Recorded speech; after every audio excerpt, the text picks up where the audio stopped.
Good morning, students. I am Pratibha Sharma from Samrat Prithviraj Chauhan, Government College, Ajmer. The topic of discussion today is about lumbering and forestry in tropical forests, forest regions of the world. तो बच्चों, आज का व्याख्यान हमारा लकड़ी उत्पादन एवं वनोद्योग से है, यानी कि उष्णकटिबंधीय वन क्षेत्र से।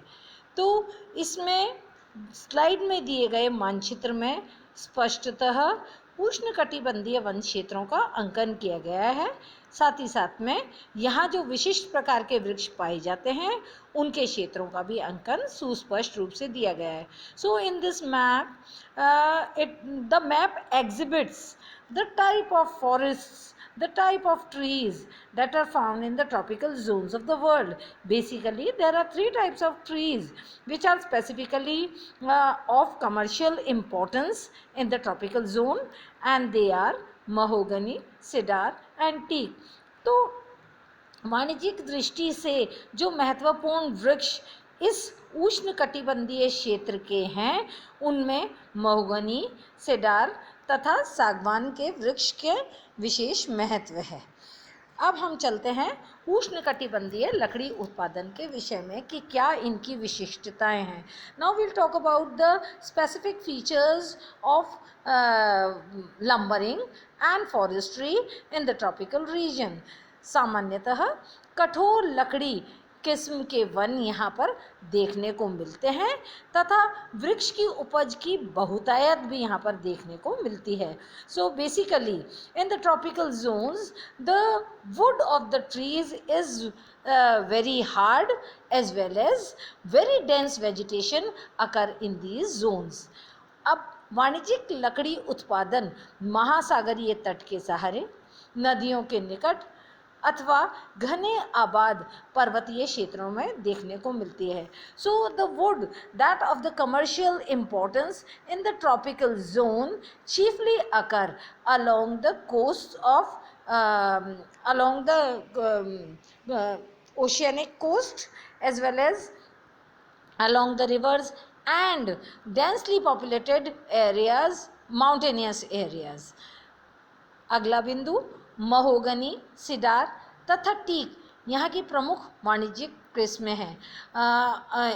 The trees that bear the commercial significance in this tropical zone are mahogany, cedar and teak chiefly. अब हम बात करते हैं महोगनी, सिडार और टीक तीनों वृक्षों के क्षेत्र के विषय में कि कहाँ पर इनकी उपज देखने को मिलती है। So firstly about mahogany. Mahogany trees chiefly occur along the coastline of Caribbean Sea, Western Africa, the humid regions of Western Africa, Amazon Basin and Southeastern Asia. तो महोगनी के उपज क्षेत्रों में कैरिबियन सागर के तट क्षेत्र, पश्चिमी अफ्रीका के आर्द्र क्षेत्र, अमेजन बेसिन तथा दक्षिण पूर्वी एशिया इसका प्रमुख उपज का क्षेत्र है। दूसरा वृक्ष cedar. Second is cedar, where does the growth of cedar can be visualized in the tropical zone. Basically this tree comprised of a softer wood as that of mahogany. So it is chiefly grows in the Caribbean region, South America, western Africa and south eastern Asia. तो cedar के संदर्भ में कि mahogany की अपेक्षा इसकी जो काष्ठ होती है थोड़ी कोमल होती है और इसके उपज के क्षेत्रों के अंतर्गत कैरेबियन प्रदेश, दक्षिणी अमेरिका, पश्चिमी अफ्रीका तथा दक्षिण पूर्वी एशिया इसके प्रधान उत्पादक क्षेत्र हैं। So if you give a glance to these two trees, that is mahogany as well as cedar, in the world map you will find approximate the same regions. अगर mahogany और cedar की उपज पर यदि विश्व के मानचित्र पर दृष्टिपात किया जाए तो सामान्यतः दोनों के क्षेत्र लगभग समान ही देखने को मिलते हैं। तीसरा वृक्ष है टीक अर्थात सागवान। The third one is teak. The third type of tree is teak.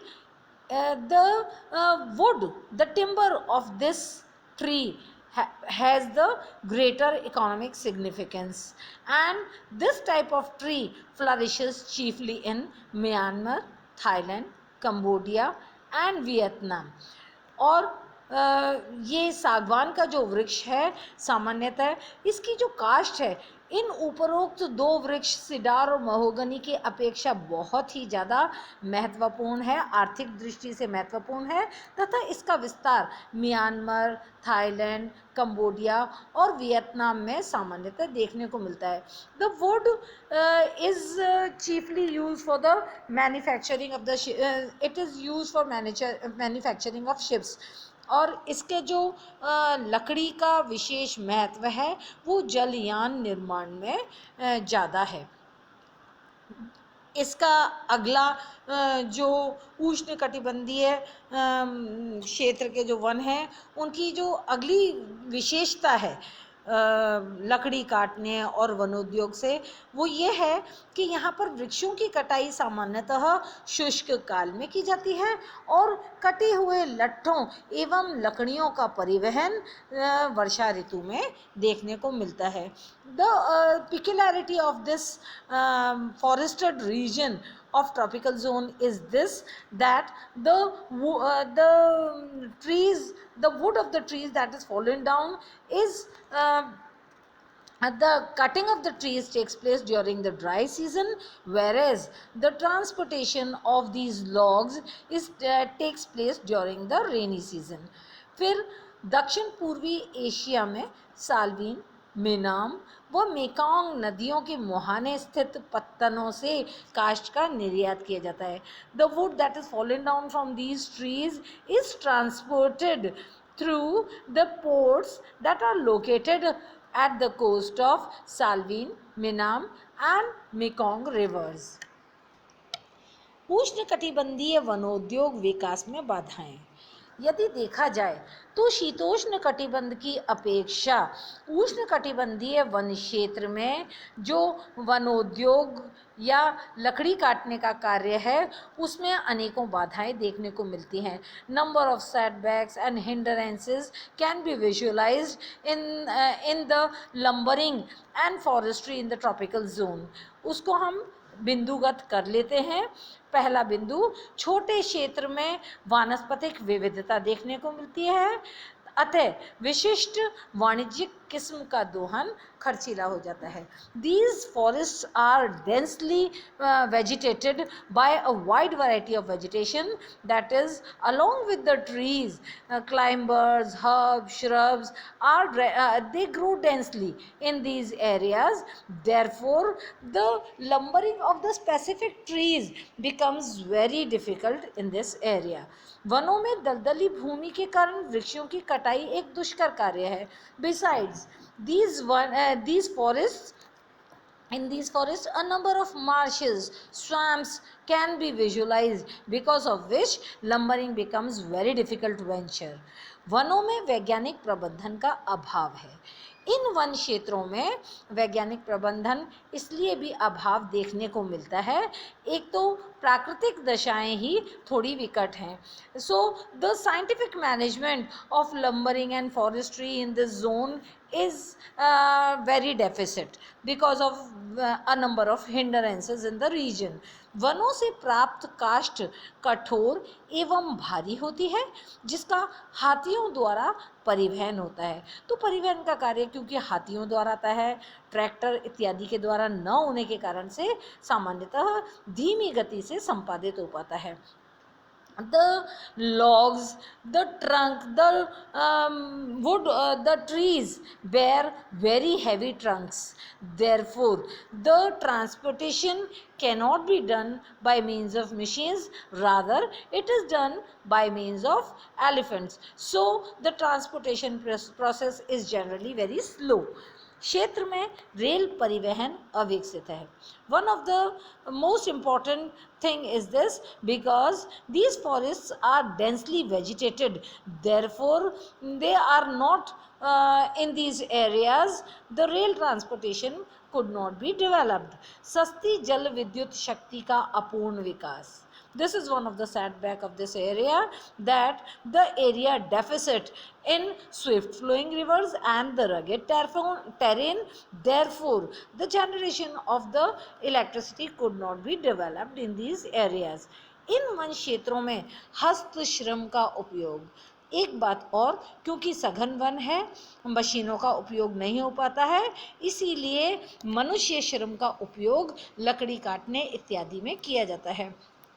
Because the forests are very dense, therefore the main work of lumbering, falling down of the trees, etc. is done by human labor only. अधिकांश उष्ण कटिबंधीय देश निर्धन हैं तथा वाणिज्यिक लकड़ी की स्थानीय मांग का भी अभाव है. This is the biggest setback of this tropical region related to lumbering and forestry, the industries based on forestry, because the countries that fall in this region, that are related to this region, the countries are poor, and besides there is not much demand of not much commercial demand of the wood that is obtained from these forests.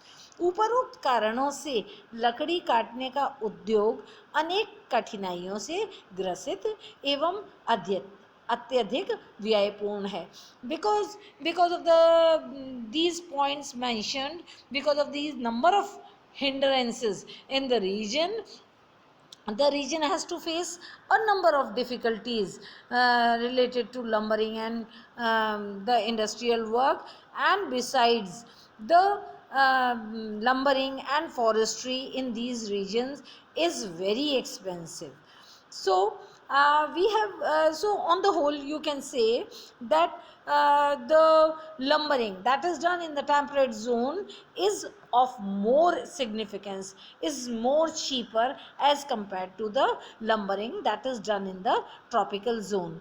तो ये कहा जा सकता है सार में कि उष्ण कटिबंधीय क्षेत्रों में जो वनोद्योग है और लकड़ी काटने का जो आर्थिक क्रियाकलाप है, यह शीतोष्ण कटिबंध की अपेक्षा अधिक महंगा भी है, और क्योंकि यहाँ से प्राप्त लकड़ी की वाणिज्यिक जो कीमत है वो भी अधिक नहीं है, इसलिए ये अधिक व्ययपूर्ण भी है. It is an expensive venture.